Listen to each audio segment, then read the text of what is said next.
Hi guys, welcome to my channel. I'm so glad that you're here. My name is Ashley and I make videos to help encourage Christian singles. I wanted to thank my new followers for subscribing to this channel, and I just pray that God will bless you through it. I pray that you will find community here, that you will find maybe someone to relate to and just help you to be encouraged that the Lord is with you in your journey. Today I wanted to talk about being unequally yoked and what the Bible has to say about that and really what it means. I know throughout my life I just remember hearing don't be unequally yoked, and I felt like I had a really good grasp of what that meant, don't marry an unbeliever. And I I remember my very first boyfriend. I had my first boyfriend when I was 16 years old, and he had called me and asked if I would be his girlfriend. And I just remember he was a part of my youth group, and I just remember him, being super just amazing. He was really athletic, which I was super attracted to. He was older than me, which when you're 16 was just amazing. And so for me, I was just excited to have a boyfriend, but I just remember in the back of my mind, like, he has to be a Christian. Like, there's no way I could date someone if they weren't a Christian. And so I asked him, I was like, well, are you a Christian? And he's like, yeah. And I was like, okay, well, yeah, then. And I just look back at that and think it's kind of funny because that was, when I knew. And I'm thankful that God in his grace and his love just loved me for my naiveness in that moment. And he has carried me through so many relationships where I just really didn't know what the standard of being unequally yoked was. And I think that as I just listen to people's stories, a lot of people fall into the same category that I was in, of not really understanding what unequally yoked really means and how to apply that in your dating time as a single.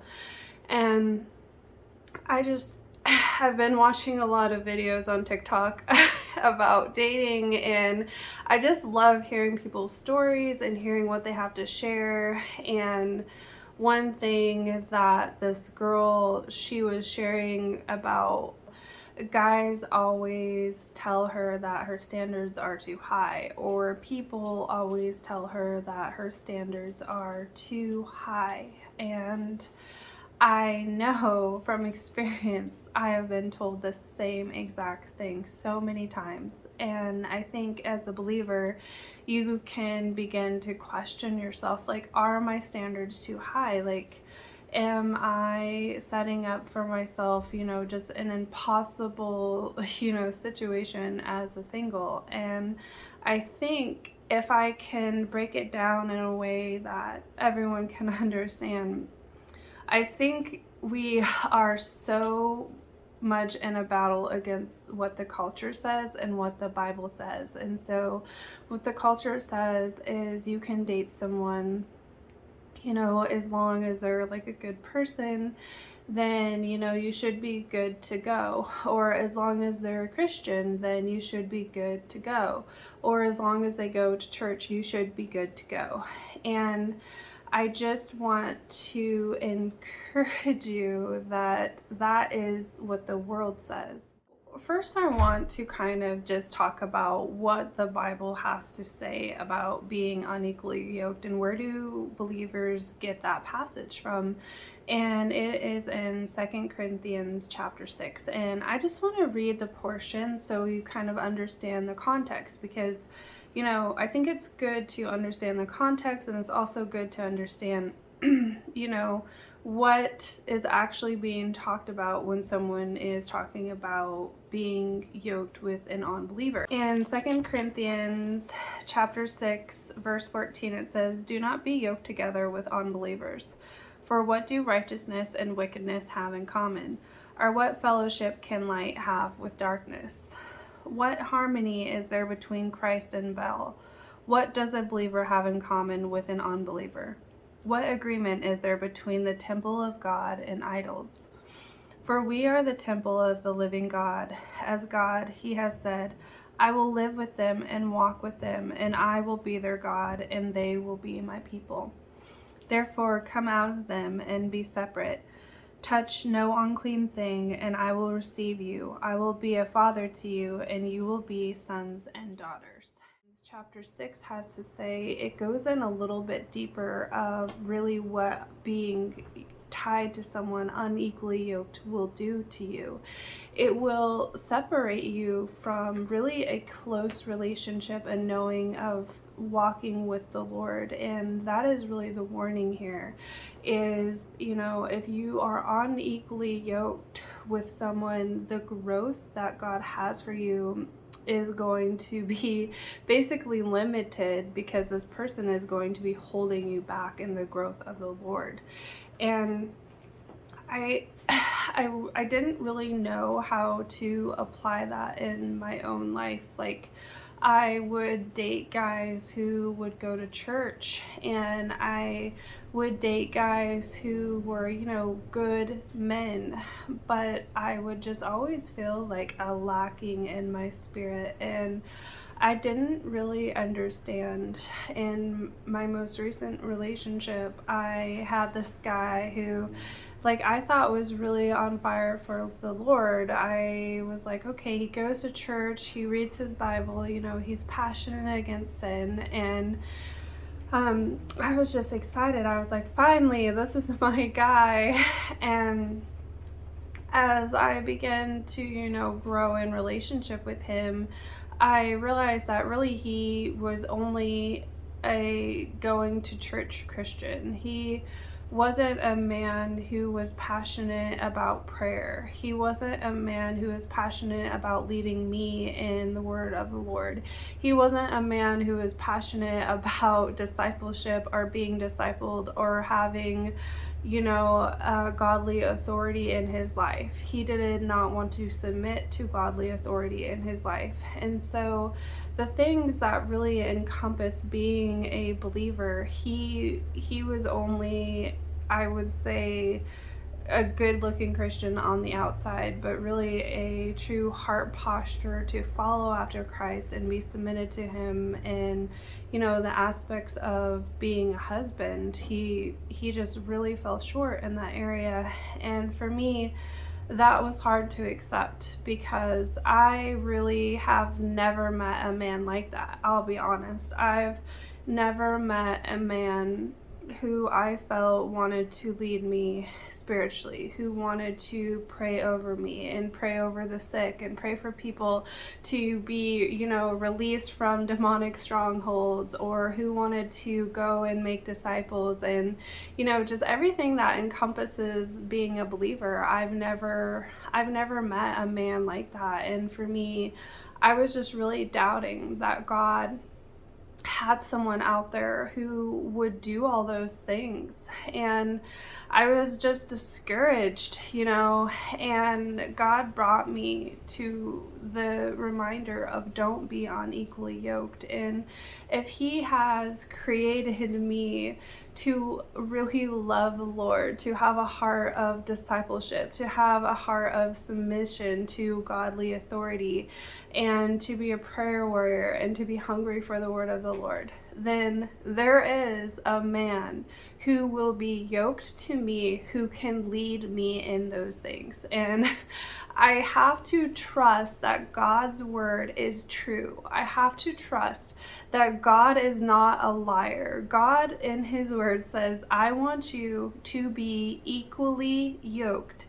and to know that I am going to bring you a man who will yoke alongside you and lead you. And for me, it just seems impossible. It is impossible because I've never seen it. I've never witnessed a man like this in my life.